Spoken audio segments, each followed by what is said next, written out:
5:27 ayon sa Philippine Standard Time. Good morning Luzon, Visayas, Mindanao. Nagbabalik po ang Panahon TV.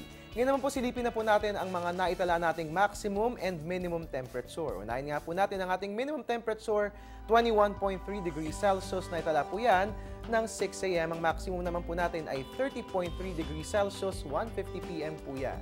Para sa ating relative humidity, ang ating minimum ay 60%, 11 a.m. po yan. Ang maximum nga po natin ay 100% at naitala po yan ng 6 a.m. At ngayon naman po yung oras na para i-announce ang winners ng Panahon TV Tag-Ulan Promo. No? Kung matatandaan nyo nga po, simula Lunes ay nagtatanong po kami ni Weather Lover Amor La Rosa dito po yan sa ating programa. At nung Lunes nga po, ang tamang sagot sa ating tanong ay Tino. Nakuha po yan ni Leo Domingo Alfaro ng General Trias, Cavite. Tuesday, ang tamang sagot po ay ITCZ. Nakuha po yan ni Marilu Andaya ng Las Piñas. At nung Wednesday po, ang tamang sagot natin ay Lindol. At ang nakakuha po ng tamang sagot ay si Carolina Boyawe ng Lubao, Pampanga.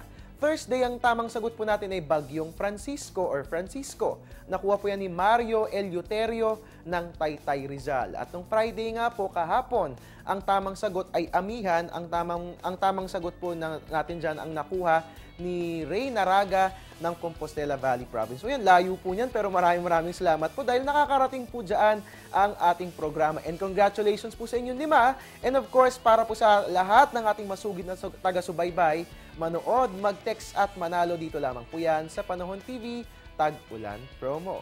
At ang inyong mga premyo po mga kababayan ay ipadadala ng Air 21. Sagot ko, padala mo. So wala po kayong dapat alalahanin dahil pwede kayong mag-sitting pretty dyan at ipapadala po namin ang inyong premyo sa inyo. And sitting pretty po tayong lahat ngayong morning na ito dahil nga po good vibes na good vibes at 67 days na nga lamang po at Pasko na. O diba, ang bilis na mga araw ano.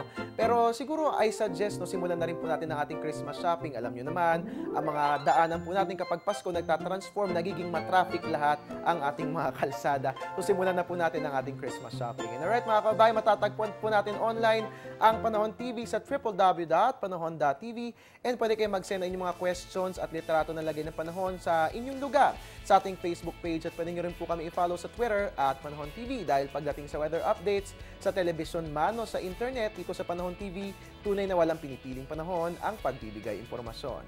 At mga kabayan, nakasama niyo po ngayong Sabado ng umaga, I'm the man. I'm your weatherman Harry Bayona, nagpapaalalang tiwala lang, may tamang panahon ang bawat pagkakataon. And of course, magandang umaga ang bati namin sa inyong lahat dahil nga po ngayon ay Sabado. Good vibes all the way. Good morning.